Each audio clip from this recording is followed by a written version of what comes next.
Let's continue a little bit of MLS chat here, gentlemen, but we're going to step away from just the Canadian talk here because there's a great read on onesoccer.ca. We put up this wonderful graphic on Instagram, and you can make your way over to our website as well because there's an article by Caleb Wilkins that talks about the aging European stars in Major League Soccer. In particular, you bring them in as DPs.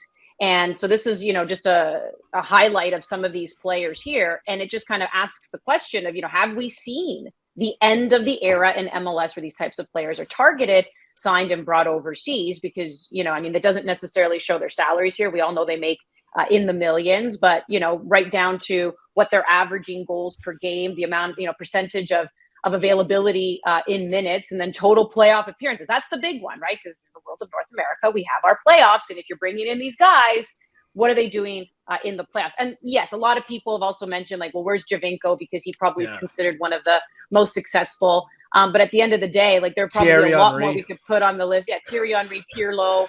That was not good. David Beckham, we know in the beginning, obviously. They missed some on the list. They clearly missed some on the list. But there were some that were missed, but I think exactly. But I think the point is a lot of these players have not come in, and at least from a marketing perspective, yes, they hit it out of the park, right? Because I can't tell you the amount of people once they found out a big signing, like even Andrea Pirlo, I can't tell you how my phone was ringing off the hook from my relatives in Italy. He may not have helped New York, but it didn't matter. It was just exciting, and suddenly people want to watch and see how he's doing. So from a marketing perspective, you could say it worked.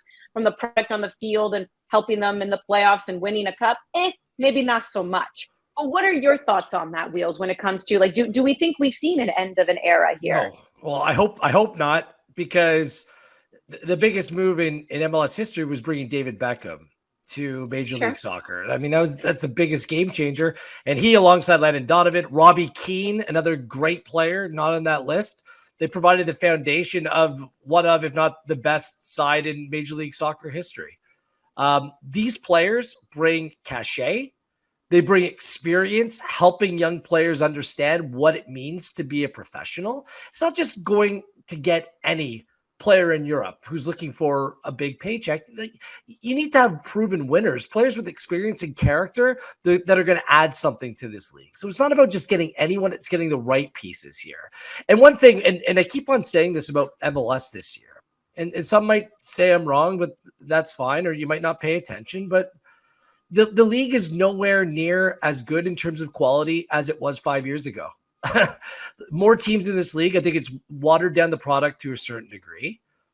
There's more and more young players who are unrecognizable to the soccer audience across North America who are coming into teams, some of them way too early, before they're ready because of limiting salary caps. So players are being forced into a position where they're not in a position to succeed because this is the way that more clubs are going about doing their business. I don't think it's good. I think that you need star players. I think that you need players of that next level quality to continue to sell this sport and make the game on the field that much more watchable. I've been in stadiums across North America, and whether it's Zlatan playing or Wayne Rooney or Frank Lampard or David Villa, go down the list.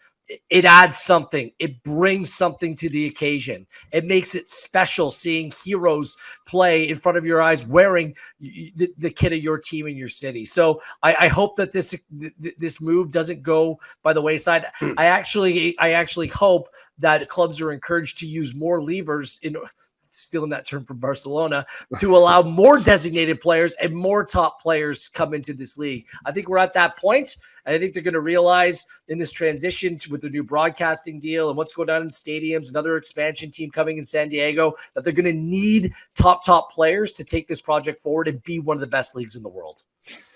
The problem is that good teams beat great individual players, and I think that's what we've seen in MLS over the past few years. That Gareth Bale scored the match winner in MLS Cup last year. Okay, I think you're using Gareth Bale like he came off the bench, so still scored the match winner. Is great. He scored the match winner, but I don't think they signed Gareth Bale to be the super sub. He wasn't even their DP. He wasn't their DP. He was on town. Well, that's a whole different conversation. But I don't really agree that the quality that team was doing well before he and Chiellini even joined. Yeah, but scored the winner. Yes. I don't agree that the quality of the league has gone down. I think it may be a less exciting league. It may have less star power, and that can feed into the excitement. But for me, when you watch LAFC, you watch the Philadelphia Union, like they're as good as any MLS teams from a few years ago, in my opinion. I don't know how you can watch that Champions League semi-final and say that's not the case. So that's the fundamental issue is that you can sign stars all you want, and then you will probably lose to a team that's better than you 1-11. And that's going to be the difficult line that I think these teams have to kind of tread of finding, can you find a real top level difference maker on and off the pitch? So as Zlatan Ibrahimovic would be an example of that, as Xherdan Shaqiri is not. And then beyond that, like again, the difficulty you have of taking some of these players and asking them to be part of a team, asking them to play a certain role in a team, and not to see this as kind of a late career vacation, basically. So that's going to be the challenge for teams that go after these types of players, is that success on the pitch doesn't always follow, for I think pretty well documented reasons by this point. Guys, superstars don't grow on trees, right? Because oftentimes, like when you're talking about promoting a league, and I get you, Wheels, right? Like you want a league to be exciting, but sometimes you either have a player who's really good, but just doesn't have it off the field, right? Is not necessarily a marketable player.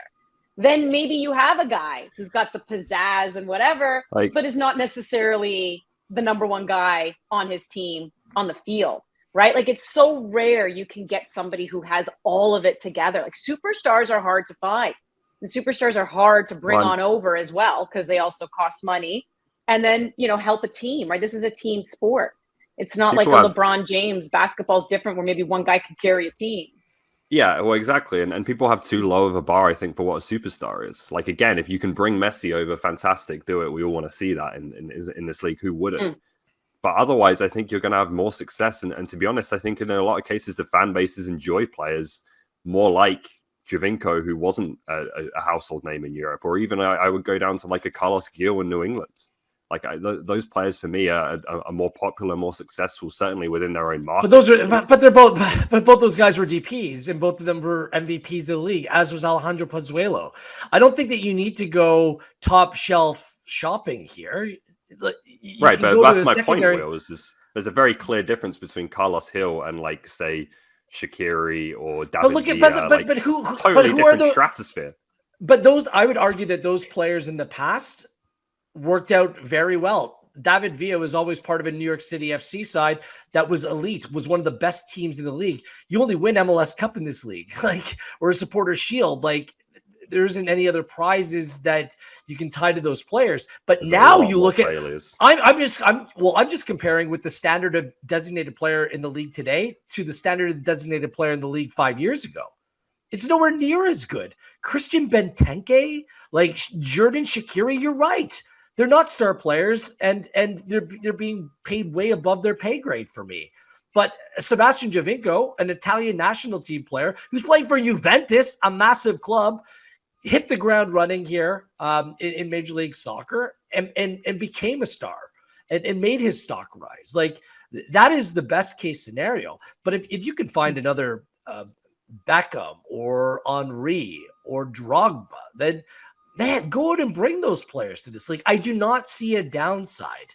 If these clubs, their valuations are 500, 600, 700 million, some of the biggest clubs in world football today. We dealt with a Sportico report from a few weeks back that showed that Major League Soccer clubs are among the highest in terms of their perceived wealth or what they're worth in global football today. Well, then there's no need to nickel and dime and just go young and unrecognizable players all the time. I think that you can find a healthy median here. That's what I'm subscribing to. You can still be a league that goes on and sells players and develops. We want that. 100% we want that. But I think that things have swung too far in the other direction. Yeah, well, LAFC, the first to be valued at $1 billion, that's for sure. And we could talk about this for the entire show, and maybe we'll save bits and pieces for other shows, because yes, like, should the DP still exist? What about the salary cap? Does that need to be like, do those types of rules also now need to be adjusted in MLS to your point, Wheels, prevent this whole, well, you can only spend so much, therefore you've got to bring in, certain players who maybe are not ready just yet either, or try to keep the cap down, or you create this disparity between what someone's making versus somebody else. Like maybe that time is over. We'll see, right? You got to talk about the finances of the league and if that can be sustainable. We'll get into that in other shows, I'm sure, because it'll continue to be a hot topic.